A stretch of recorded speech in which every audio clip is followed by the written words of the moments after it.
Let's bring in the third member of our team, Mackenzie Hamilton, with the big story heading into today's game.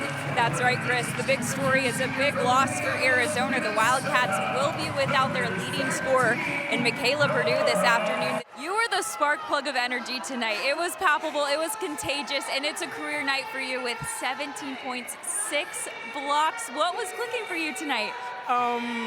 I wasn't even counting, but it's all God. You guys have accomplished so much this season. It's only March 2nd, but 28 wins, longest win streak in program in Big 12 history, and now conference champs on top of that. What makes this group so special? This our love and our character. Yeah, guys, it was Lonnie Cornfield leading most of that huddle, saying, guys, we got to box out and get up. We know A.I. Culver can shoot from the three. We got to get up and guard her. Coach Burke then coming over and reaffirming that, saying, use your awareness, play smart.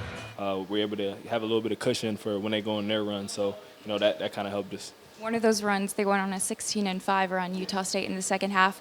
Your communication seemed to uptick on the court and in some huddles. What were you telling the guys at that time? It's a long game. We had a little bit of cushion. They're hitting shots, trapping us, but I was telling them we get it out the trap, we're going to get layups, foul pressure. Has the nickname Zeus stuck beyond these walls? It's hard for them to pronounce those Zeus in Italy and Japan, Micah, congratulations. You went on an absolute heater this afternoon, 5 for 10 from the arc, 23 points. What's contributing to your hot hand right now? I got it on my wrist, Jesus Christ. Well, yeah, Cindy, I was just able to talk with Coach Simmons about what the message to the team at the half was. She's extremely frustrated with her post players. She said rebounding is a key to this game, and they're not doing that right now. They're just hanging around enjoying the show.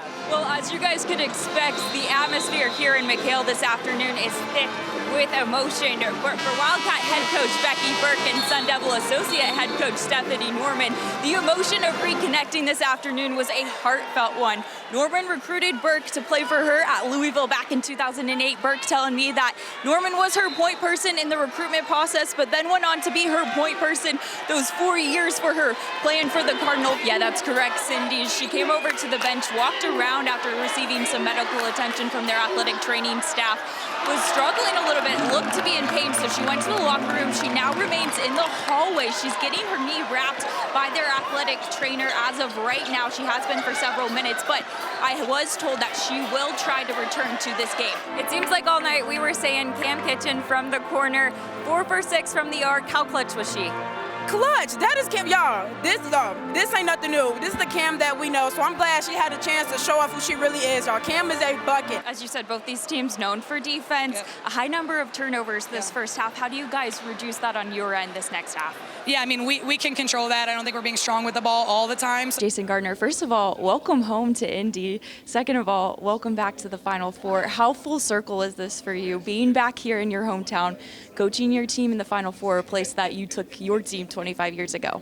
No, it's unbelievable. I could even think back to the 97 team, practice at my high school. It's the worst feeling to be able to come back here and beat the team that beat us. It's unbelievable.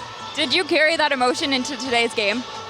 You try not to. Well, the story for this Jayhawk team all season long has been catching a very contagious and persistent strain of the injury bug. And last time out against ASU on Saturday, it hit who Coach Brandon calls their everything leader, Zamaya Nichols. She went out early in the third quarter with an ankle injury, actually had to be wheeled off of the court. But in talking with Coach Brandon ahead of tonight's game, he told us that it's hard to keep Nichols off the court. She's a fighter, she's tough, and she wants to compete. She'll play through some bumps and bruises, and she has before. And like I said, this has kind of been the story for this Jayhawk team all season long. They've only had 3 games in which they've had every player healthy and available.